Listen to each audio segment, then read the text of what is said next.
Encob 2025, mais um hashtag Fala Comitês. Neste momento, vamos conversar aqui com o Marcos Bernardes, do CBH Frabs, e também o Jadson Maciel, do CBH-TA de Manaus, no Amazonas. E o tema aqui vai ser sobre tecnologia, inclusão de inovação em tecnologia.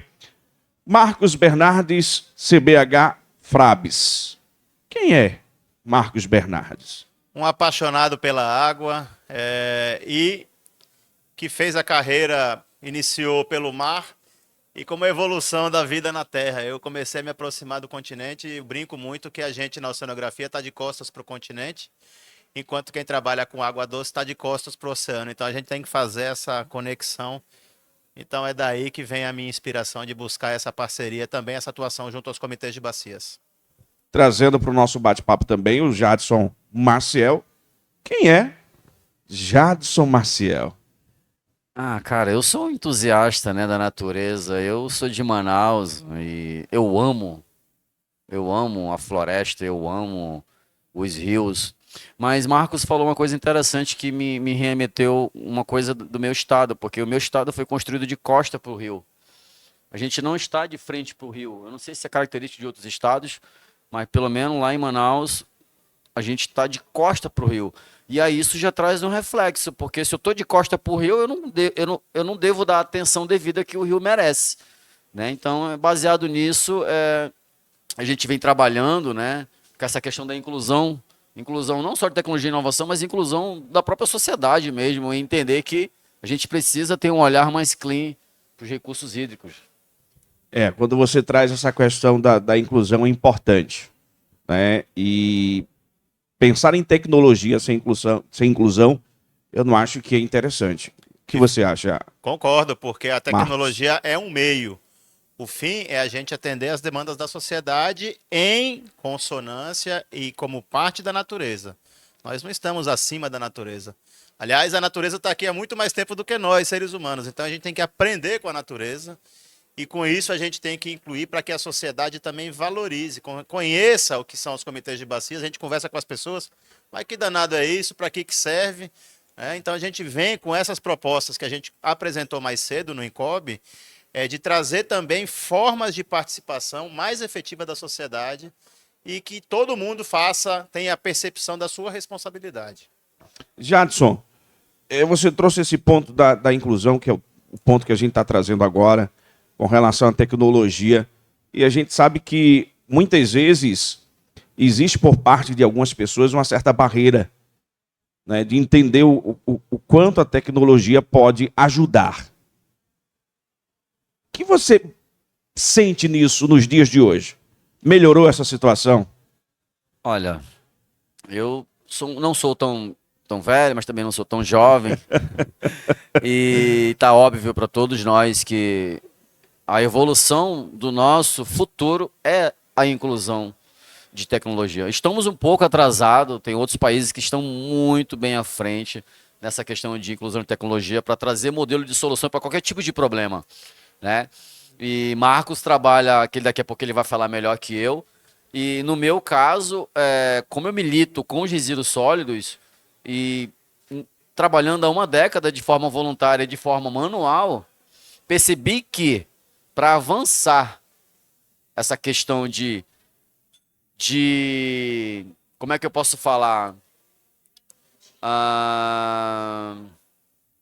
Escalar, né? Eu precisava incluir a tecnologia.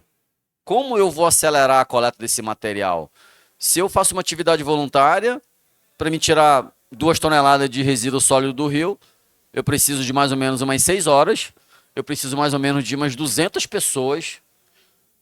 Eu falei, cara, poxa, se eu desenvolvo um dispositivo que traz tecnologia e inovação, então em 1 hora, com um dispositivo que traz essa questão da escala, eu retiro 6 toneladas em 1 hora. Então hoje, né, para esse ecossistema que eu trabalho, a inovação e tecnologia, ela é hoje o nosso grande desafio. E Marcos falou essa questão dos comitês, que hoje é o desafio hoje, inclusive o desafio do próprio Fórum Nacional de Comitê de Bacia Hidrográfica, que é uma coisa que a gente bate muito, eu que também estou no fórum e também estou na parte da comunicação do fórum. Como que a gente vai furar essa bolha? né? E é uma coisa que a gente também cobra muito da ANA, porque isso é uma obrigação também do governo federal, que tem mais recurso, porque como a gente vai alcançar mais pessoas? E é isso, onde a gente senta para conversar.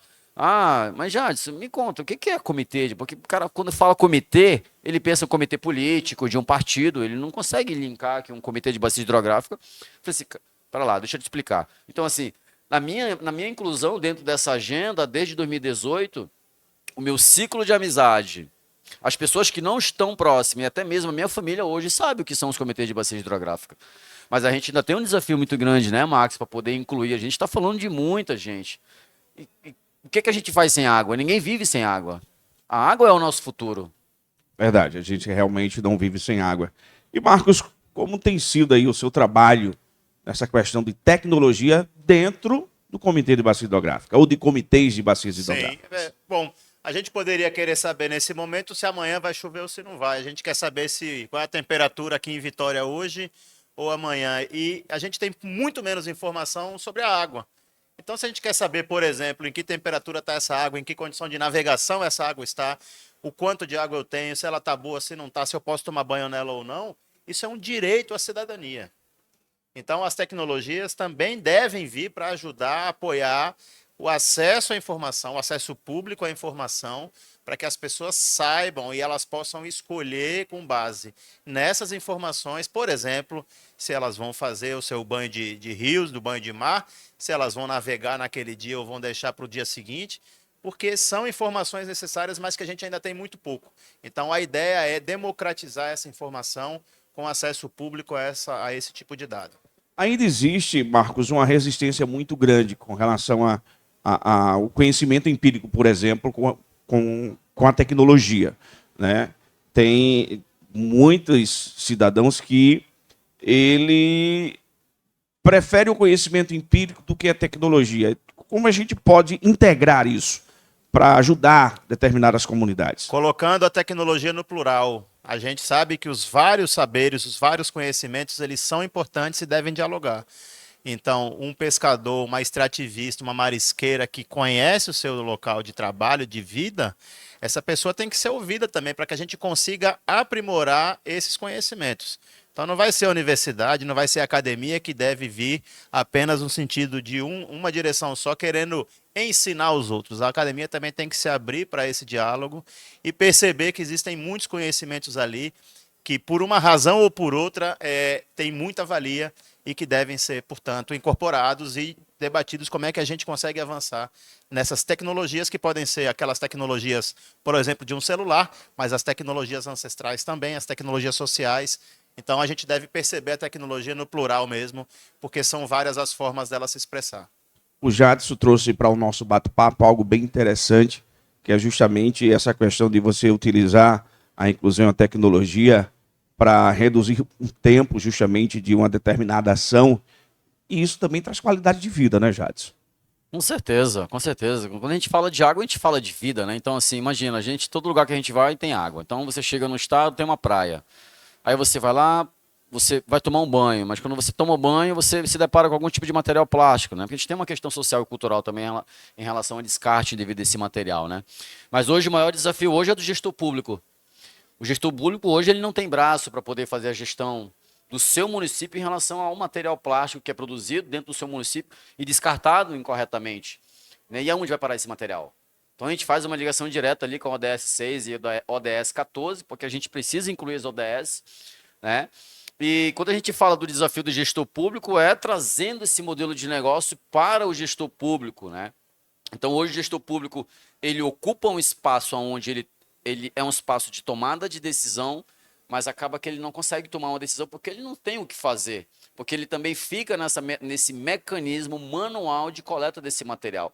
E essa startup, não, ela já vem trazendo um modelo de solução do qual eu escalo esse material, eu desvio esse material de aterro controlado, que é um outro problema, né? A gente encaminha esse material para um processo de reciclabilidade e também a gente entra na questão da valorização desse material. E hoje a gente saiu o quê? Tem 4 anos que a gente saiu de uma pandemia, mas hoje a gente está entrando em outra pandemia, que é a pandemia do microplástico, que é um outro problema, longe do nosso olhar, né? Pelo menos no meu estado, eu vou falar pelo meu estado, a gente já encontrou microplástico nos nossos principais peixes, nosso pirarucu, o nosso tambaqui, nosso jaraqui. Então, hoje a gente tem esse desafio. E fora que a gente já foi diagnosticado microplástico na nossa corrente sanguínea, e recentemente o estudo da Oceana trouxe uma informação de ter encontrado microplástico na parte mais protegida do nosso corpo, que é o nosso cérebro. Nosso cérebro, é verdade. Então, como que a gente vai conseguir avançar com esse problema do lixo plástico sem a inclusão da sociedade, sem a inclusão de políticas públicas, né? E aí a gente vem trazendo essa solução para o gestor público, porque a gente sabe do desafio que ele tem em relação a fazer a gestão e manutenção desse material. Queremos agradecer a vocês dois por compartilharem desse bate-papo tão bacana, tão especial. Posso deixar aí para os nossos acompanhantes do hashtag Fala Comitês as suas considerações finais, Marcos Bernardes. Conexão Norte e Nordeste, a gente aqui arrasando aqui no Encob. Agradecer pela oportunidade. Vamos que vamos.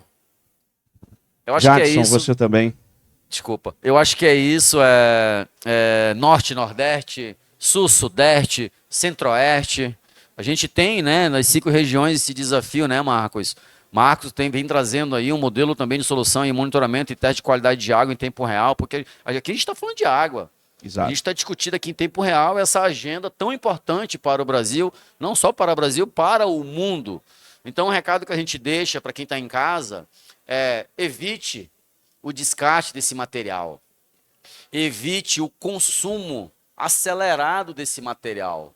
Vamos ter consciência. A gente costuma dizer o seguinte: se tu já está com o pescoço grosso, que é aquele cara que não consegue mais ouvir e nem se reeducar, mas se você tem os filhos, se você tem o seu neto, cara, tenta pelo menos transmitir isso para ele. Porque hoje, esse problema que a gente está enxergando hoje, na verdade, a bomba vai espocar lá na frente. E quem vai pegar a consequência desse problema são a próxima geração. Então, a chave para esse problema, além da inclusão de política pública, é os jovens adentrarem nesse ecossistema, que aí a gente entra na questão de furar a bolha desse ecossistema de comitês de bacia hidrográfica, do qual a gente precisa migrar os jovens o quanto antes para essa agenda. Verdade, verdade. Acho que é isso. Muito obrigado pelo convite também. Eu gostaria de encerrar esse bate-papo dizendo uma frase que marcou muito para mim. As sementes do nosso futuro comum estão em nossas mãos agora. Reflita.